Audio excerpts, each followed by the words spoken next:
there, thank you so much again for joining me on this channel. As always, I'm very grateful for all your previous views, likes, subscriptions and shares. I thought it might be kind of fun to look at some movies that I've been using in the classroom in the decades that I've been teaching to help explore religious and philosophical ideas. The movies are simply in the order that they were released, and what I do hope is that they inspire you to explore some movies further and to look at religious and philosophical themes in movies perhaps you've seen already.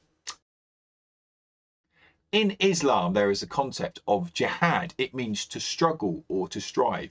And there's a great jihad and the lesser jihad. The lesser jihad is the military version, and the great jihad is the struggle or the striving towards being a good Muslim and following the 5 pillars. In The Empire Strikes Back, Luke Skywalker struggles and strives to be a good Jedi under the guidance of the Jedi Master Yoda.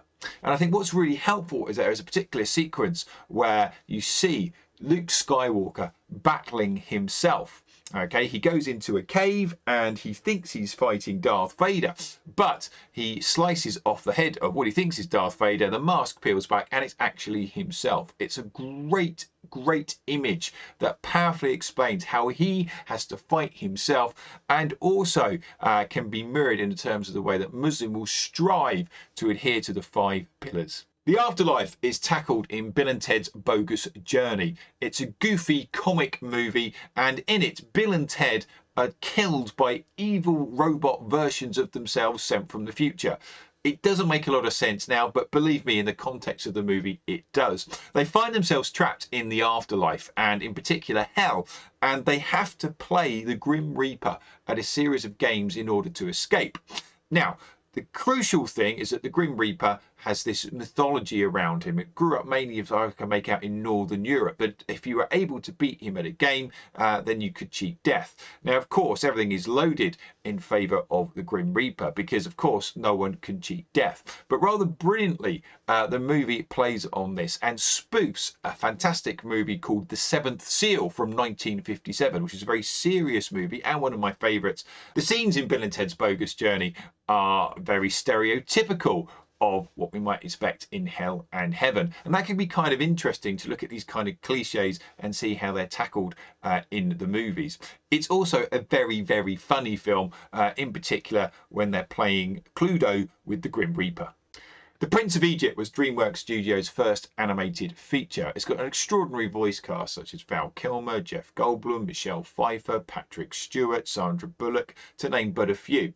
And it focuses on the story of Moses. But I think what's really interesting is in some of the title cards, it says that Moses is an important figure in the Jewish, Christian and Islamic faith. So there's also real drama in the way that the 10 plagues are portrayed, particularly the death of the firstborn. I think it really puts across how powerful a moment it must have been when the mightiest empire of the time, the Egyptian empire, realized it couldn't hold on to the lowliest people of the time, its slaves. And it really brings to life the whole Exodus and the Passover meal as well. Sticking with animation for a while, The Miracle Maker is a stop motion animation on the life of Jesus, told through the perspective of a youngster. One of the reasons why I like this movie is there's a particular clip that I like to show, and it's when Jesus gets angry in the temple. Particularly what I've noticed is that younger students may not be aware that it's actually recorded in the Gospels that Jesus got angry. I just think it's a really well made scene where Jesus is there in the temple, he overturns the tables, and he's very cross that a place of worship is being used as a place to exchange money for financial gain. Although not theatrically released, it was straight to DVD. Joseph, King of Dreams is another DreamWorks studio production, and it focuses on Joseph and his coat. It may not have the same caliber of songs as the Prince of Egypt, but what it does have is a really nice sequence. When Joseph is falsely accused of behaving inappropriately with Potiphar's wife, he is of course thrown into jail. And what he does is that he has a tree that he gradually grows and tends and pays attention to. It's symbolic of his patience and also of his faith in God. It shows the passing of time, but how unwavering he is in his trust. And I think that's really powerful, and it can be very useful to highlight that in the classroom. Superman was created by Jerry Siegel and Joe Shuster in the 1930s. They were the children of American Jewish immigrants.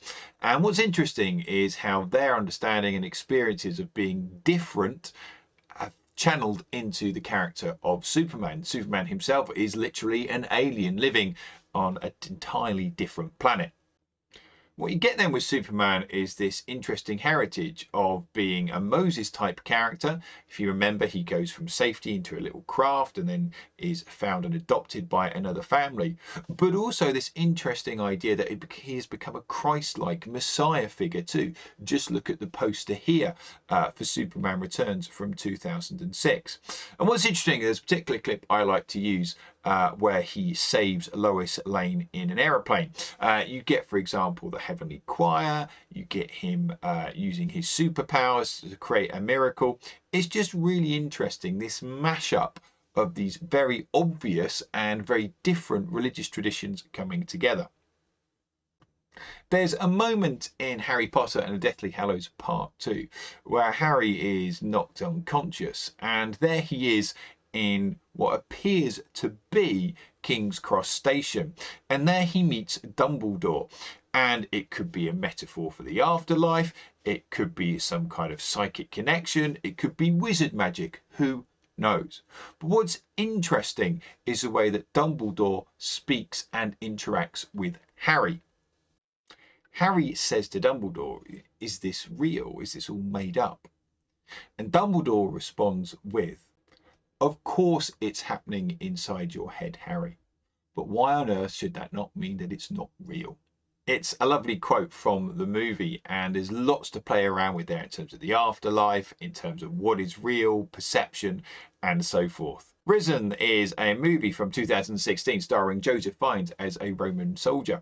And his task is to try and find out in Israel what has happened to the body of Jesus. He's been crucified, but now the tomb is empty.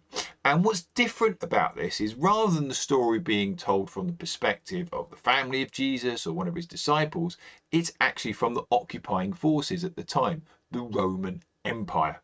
The movie does play fast and loose with a few facts, but what's intriguing is literally just to see it from a different perspective. And Joseph Fiennes does give a very honest and earnest performance. And it's interesting too, because you get to see some of the politics and the mechanics of the relationship between the Jewish Pharisees, who are the stewards of the Jewish faith, and the Roman Empire as they try and keep an uneasy peace. I suppose it is also worth pointing out that the film title is a bit of a spoiler. The Breadwinner is a remarkable piece of work. It focuses on the story of a family in Afghanistan under the rule of the Taliban in the early 2000s. Due to her father being put in prison, our hero becomes the breadwinner of the family. As she's a young girl, she has to disguise herself as a boy to evade the cruel social oppression put on them by the Taliban. It's a remarkable piece of work. It deals with some huge themes such as the rights of women, dealing with war and peace, and indeed dealing with bereavement. But I think what's at the heart of The Breadwinner is the power of storytelling, and also a very wonderful message of hope. I do hope that it's been of some use and of interest. Thank you for watching. I'm sorry it's been a bit rough and ready this video today. It's just been quite a busy week. Anyway, as always, please do feel, if you are able to like, subscribe and comment, and give me some ideas for some future videos. Thank you so much for watching, and as always, enjoy your learning.